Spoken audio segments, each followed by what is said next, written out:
Bismillahirrahmanirrahim. Assalamualaikum warahmatullahi wabarakatuh. Bertemu kembali dalam pelajaran produk kreatif dan kewirausahaan PKK SMK kelas 12. Semoga hari-hari kita selalu menyenangkan dan penuh keberkahan, dan kita selalu dalam keadaan sehat, tidak kurang suatu apapun. Kali ini kita akan melanjutkan kembali materi perakitan produk, dan ini part 2. Sebelumnya kita sudah membahas tentang apa itu perakitan di part 1. Silakan yang belum menyimak, silakan disimak dulu biar kita akan menyambung dengan materi hari ini. Semoga kita semua ya selalu semangat dan tentunya menuju sukses yang berkah. Kita lanjut untuk materi kali ini. Kita akan membahas tentang metode-metode dalam perakitan yang ditinjau dari komponen yang akan dirakit.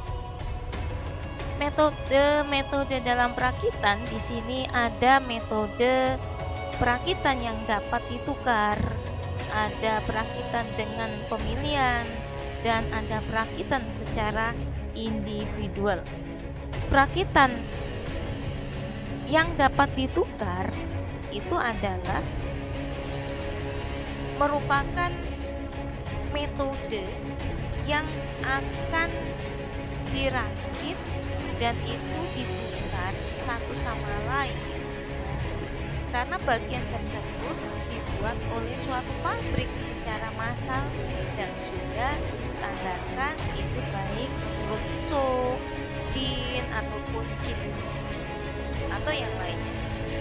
ISO itu kita ketahui bahwa ISO ini adalah organisasi standar internasional atau International Organization for Standardization.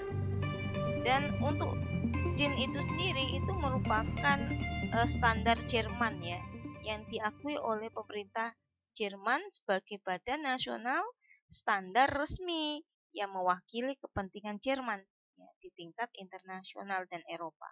Kemudian untuk JIS itu sendiri itu adalah Japanese Industrial Standard, yang merupakan standar kualitas yang diakui oleh Badan Internasional Jepang.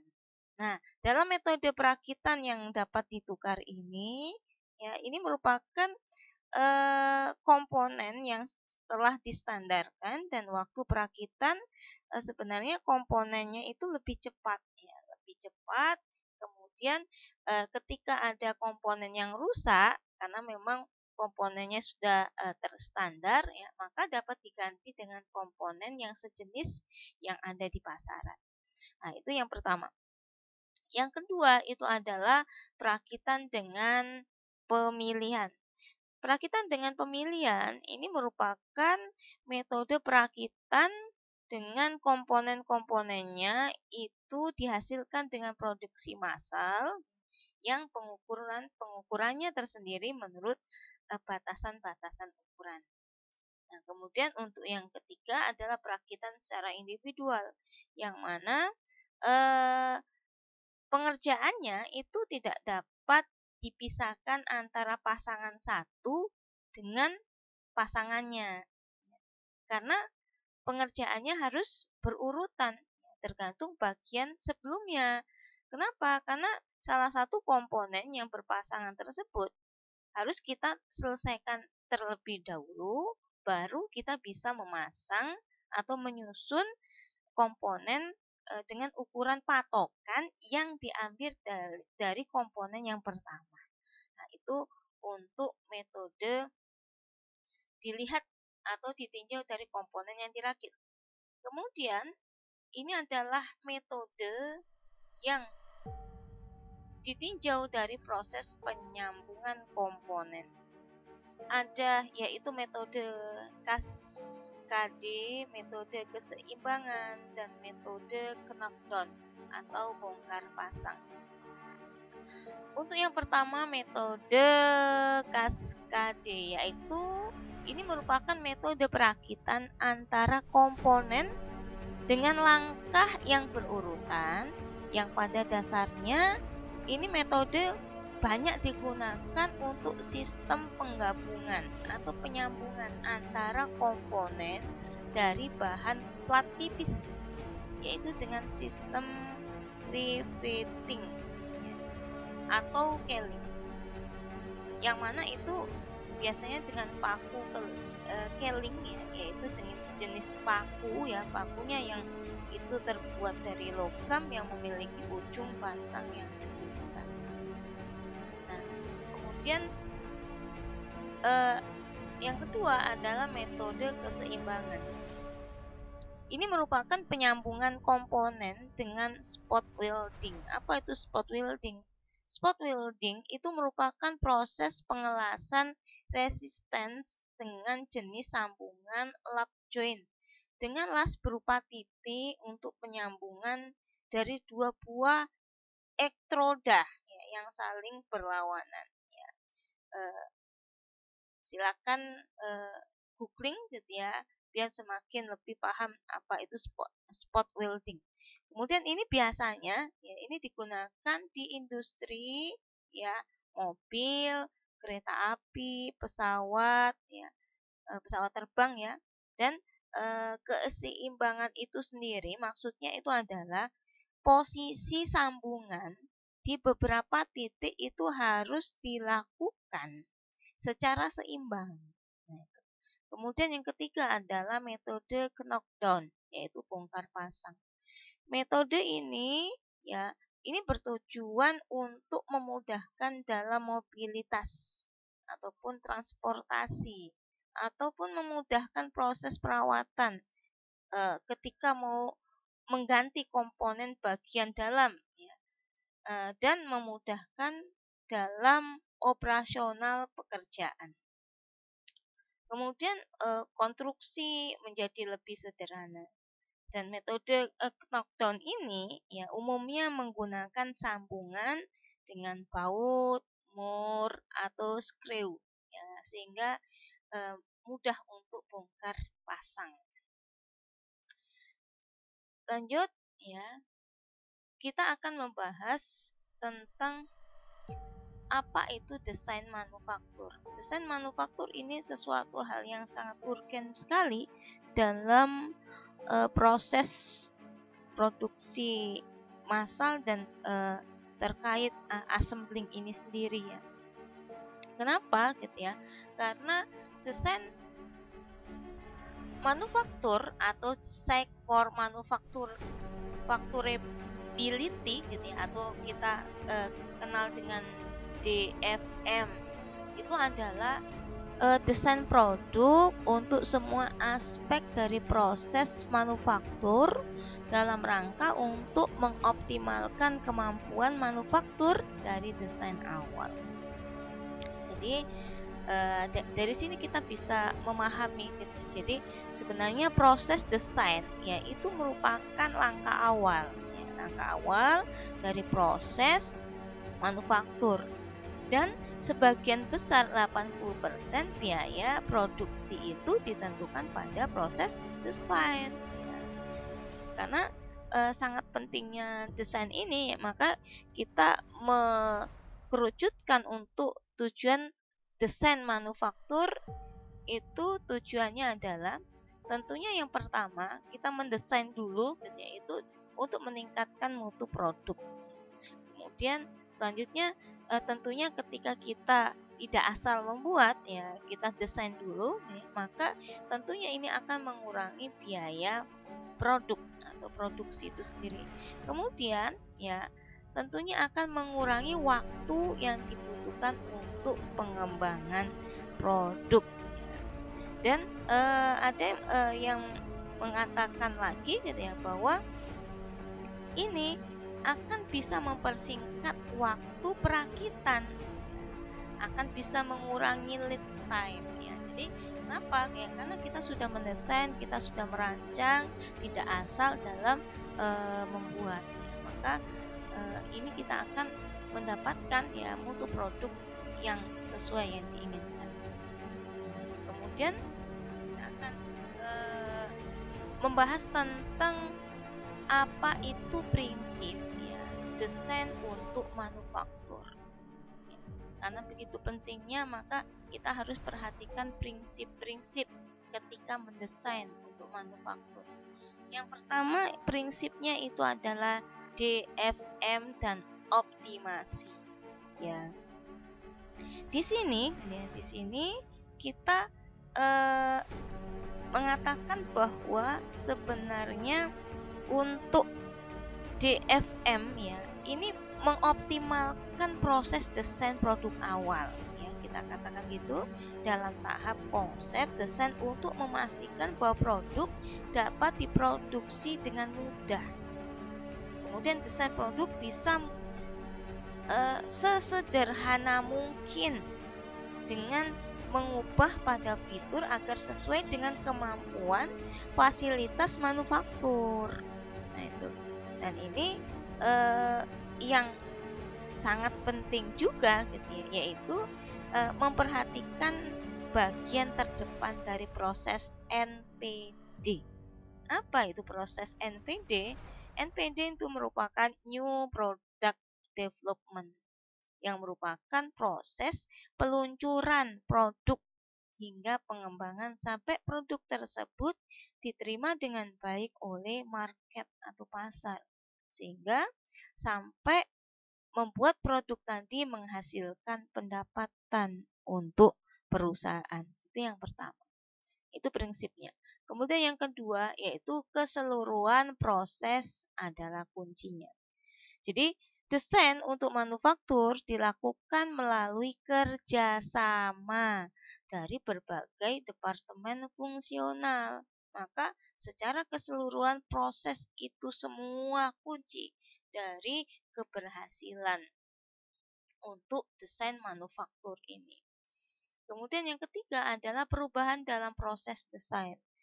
Yang namanya perubahan ya ini bisa terjadi ya. Kenapa? Karena ternyata ketika dalam pembuatan prototipe atau ketika diuji coba gitu ya, ternyata ada yang meleset, bisa jadi biayanya itu besar, kemudian dalam cetakannya itu tadi kurang pas gitu ya, maka perlu untuk didesain ulang gitu ya.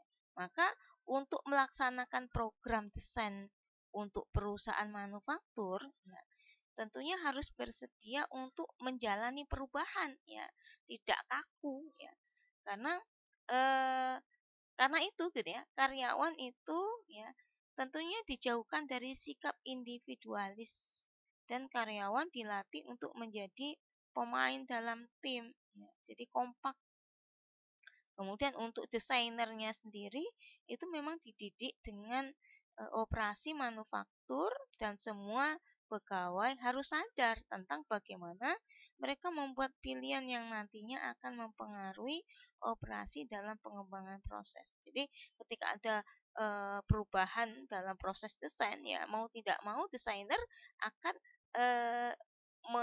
ini memikirkan ulang atau mendesain ulang gitu ya.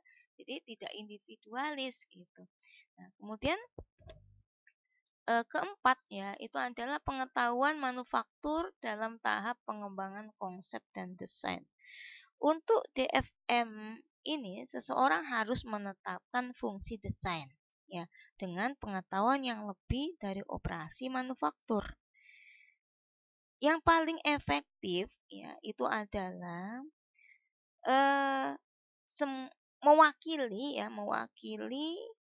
bagian dalam keseluruhan proses dalam pengembangan desain. Jadi memahami, perwakilan ini harus memahami, kemudian menetapkan fungsi desain dengan toleransi manufaktur, ataupun bisa jadi ada perubahan dalam proses, dalam prosedur, dalam batasan, dalam penjadwalan atau waktu produksi itu sendiri.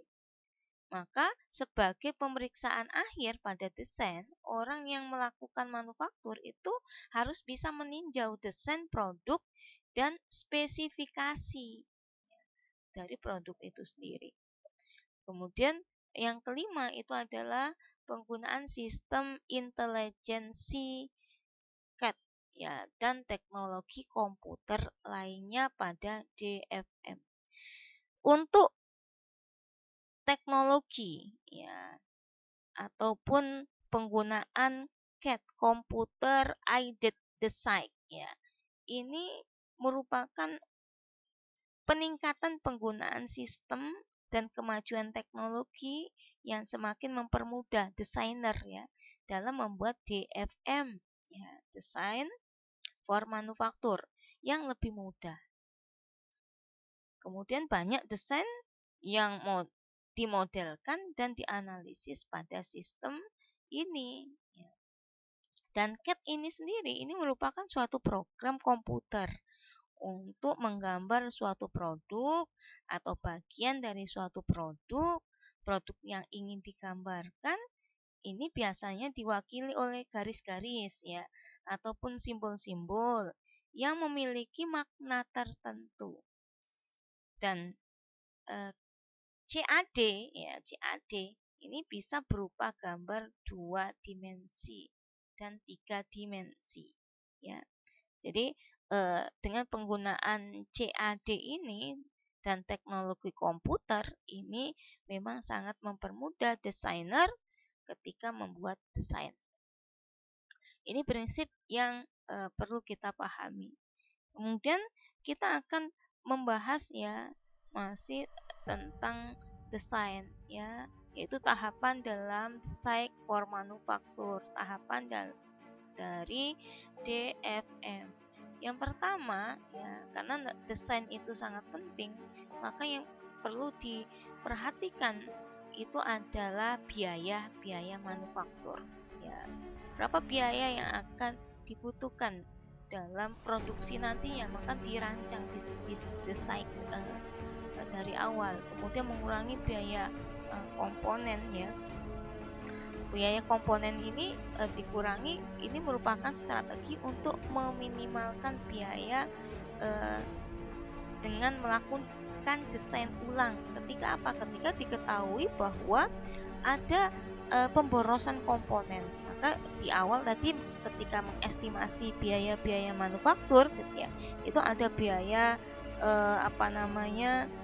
untuk pembelian komponen dari produk ya, atau ini disebut dengan komponen cost ya, ataupun biaya untuk perakitan itu sendiri dan overhead cost. Maka di sini dalam poin yang kedua ini kita bisa mengurangi biaya-biaya itu sendiri ya, biaya komponen, kemudian biaya perakitan, kemudian biaya pendukung dari produksi itu sendiri ya. Jadi ini yang kita pahami dalam tahapan desain. Dan kelima itu yaitu mempertimbangkan ya ketika akibat dari keputusan dari desain for manufaktur ini terhadap faktor yang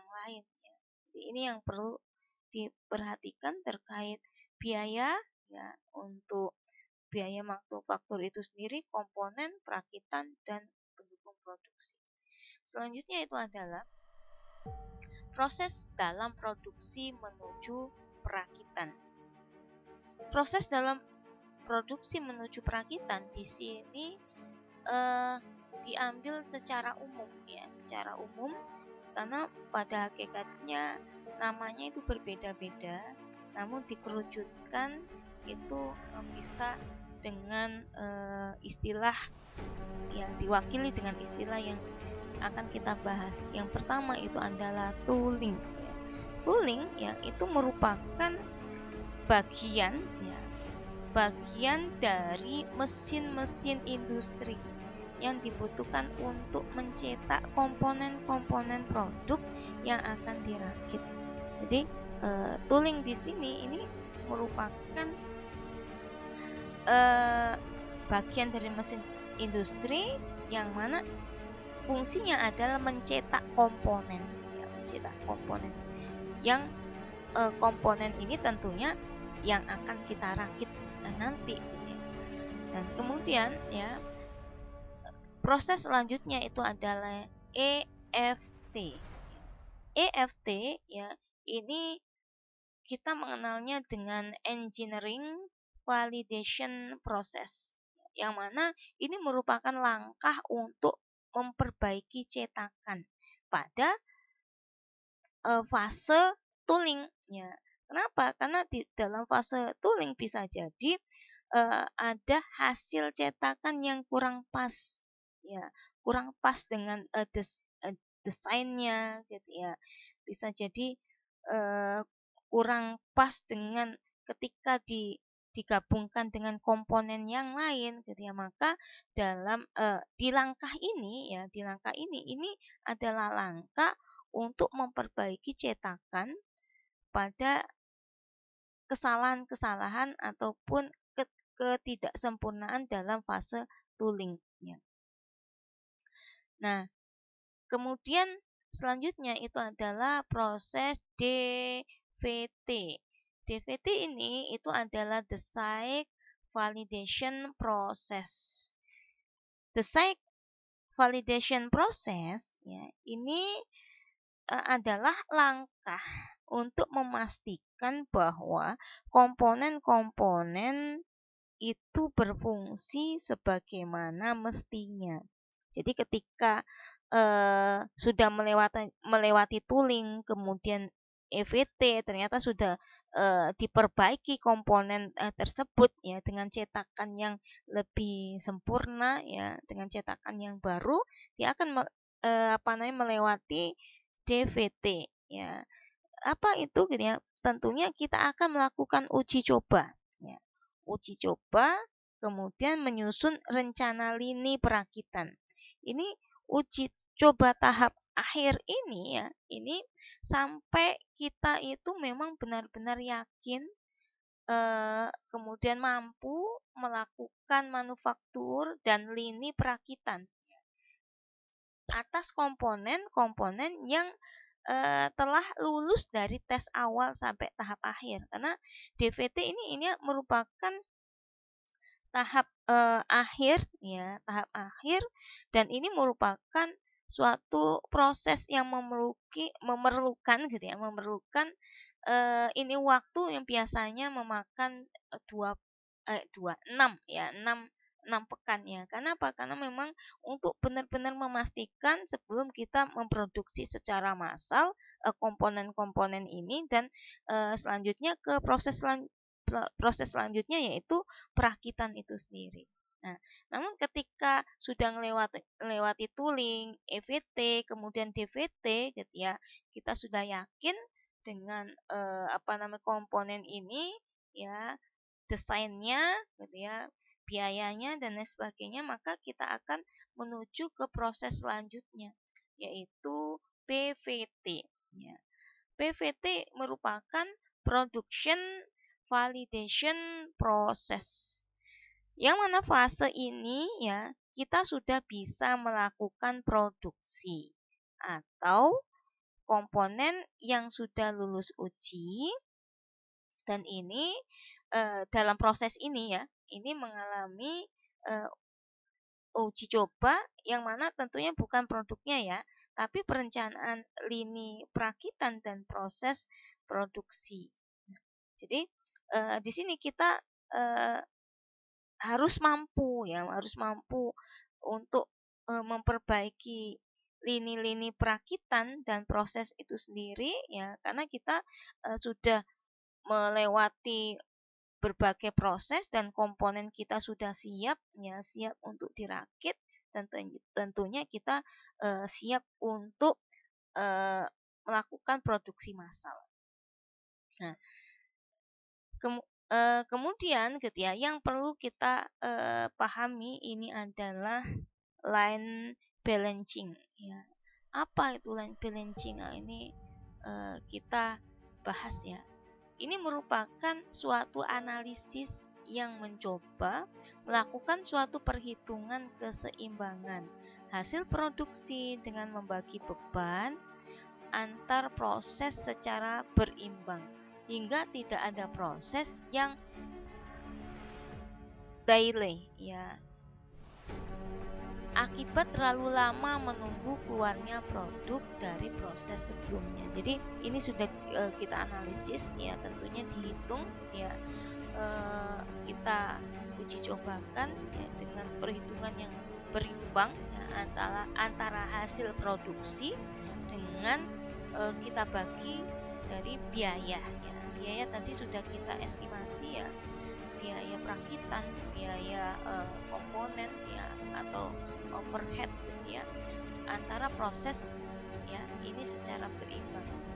Kenapa gitu ya? Karena ini sangat perlu sekali gitu ya. Jangan sampai gitu ya, kita hanya mencetak komponen ya, membuat komponen saja, namun ternyata hasil akhirnya itu tidak berimbang ya, berimbang dengan apa yang akan kita dapatkan. Kenapa? Karena kita tidak memperhitungkan ya. Jadi ini adalah untuk menyeimbangkan sebelum kita melakukan suatu produksi massal dan perakitan ya.